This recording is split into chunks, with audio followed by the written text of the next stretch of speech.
Hello aspirants, Jai Hind. I hope you all are doing well.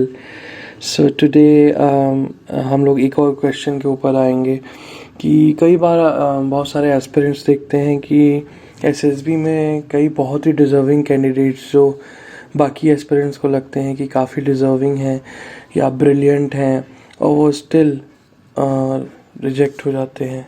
तो ऐसा क्यों होता है? Why sometimes even the best candidates get rejected? So इसका जो आंसर है वो बहुत ही लॉजिकल है और एकदम एप्ट है।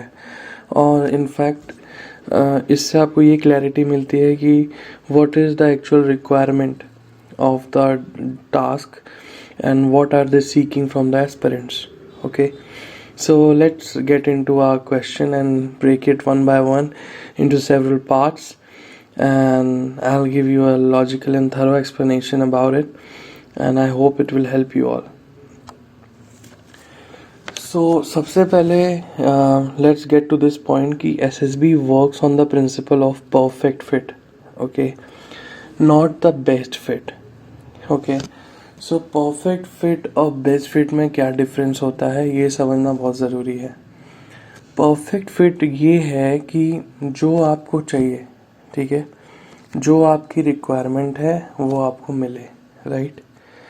और बेस्ट फिट ये है कि जो भी बेस्ट हो सकता है in the world you have that, okay. Like someone is in need of a 2 BHK house, okay, while what is the best fit? The best fit is a mansion, okay. So what is the need? The need is of a 2 BHK house only for some people, right? And for them they only desire that. So this is the point. मैंने आपको ये बहुत ही simple way में समझाने की कोशिश की कि getting what is the requirement, understanding what the organization is seeking from an aspirant is very critical, okay.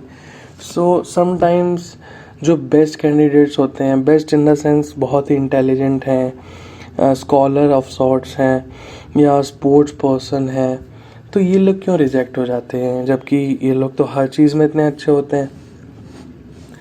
तब आपको ये समझना ज़रूरी है कि कोई 95% वाला बच्चा या एस्पिरेंट कई बार ऐसा हो सकता है कि रिजेक्ट हो जाए और एक 70% वाला एस्पिरेंट सेलेक्ट हो जाए, रिकमेंड हो जाए। क्यों?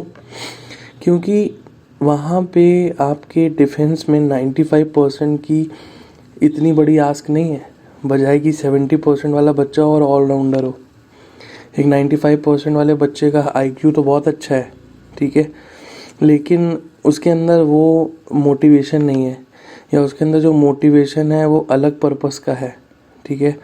और एक 70% वाला बच्चा है, उसकी क्लियर थॉट प्रोसेस है कि मेरे को डिफेंस में क्यों जाना है और वो जस्टिफाइड अप्रोच है, ठीक है। तो अब उनके मोल्ड में कौन फिट हो रहा है?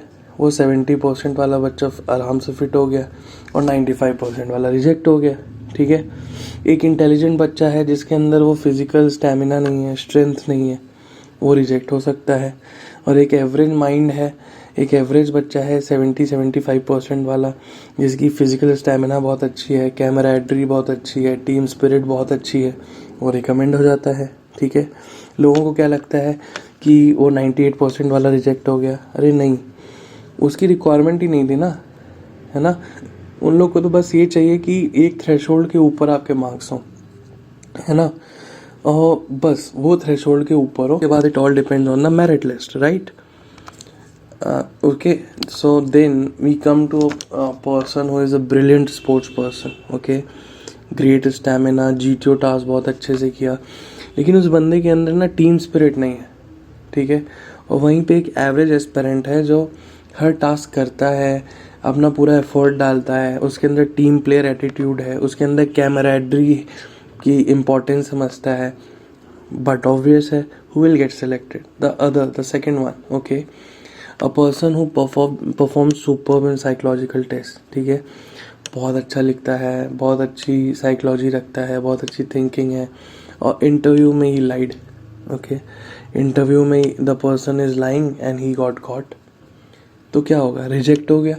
और एक बंदा है जो एक एवरेज अप्रोच रखता है, ट्रूथफुल है, हर जगह अच्छे से परफॉर्म करता है, ब्रिलियंट नहीं है लेकिन performs good, and that person might get recommended, right? So these are the things that, you know, when 2, 3, 4 things coincide in a good way, then a person gets recommended.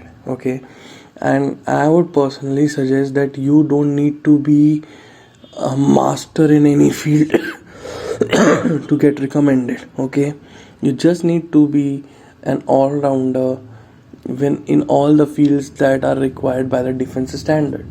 You need to have good physical stamina, physical strength, physical conditioning. You need to have a good mindset. You need to have a positive attitude towards life. And these are the things that basically OLQ reflect upon. अगर OLQs को आप thoroughly देखोगे तो वो यही सब है. Okay, so what I would say, a brilliant mind with great physical capacity, having an outspoken persona may get rejected, while an average person with boss is always right approach who respects the command might get recommended. कई बार revolting personality है आपकी, दिख रही है कहीं पे, या बहुत ही आउटस्पोकन पर्सनालिटी है, that is also not good, that is also not requirement. You need to be a team player. You need to accept what is being suggested by a majority. You need to work out your plans. You don't need to be a hurdle in going through the process of team group discussion. So these are the things that make the mold, and you need to fit in it. Okay, so it narrows down to the fact that they don't want the best people in the world. Okay, they don't want the best of the minds or best of the sports persons. What they want is that जो उनका mold है उसमें जो fit हो जाए, that is the best for them. Okay, so it all narrows down to the perfect fit. SSB works on the principle of perfect fit, which matches the defense standard, not the best. Okay, so I hope I clarified your doubt about why sometimes even the best people get rejected. Thanks, and Jai Hind till we meet again.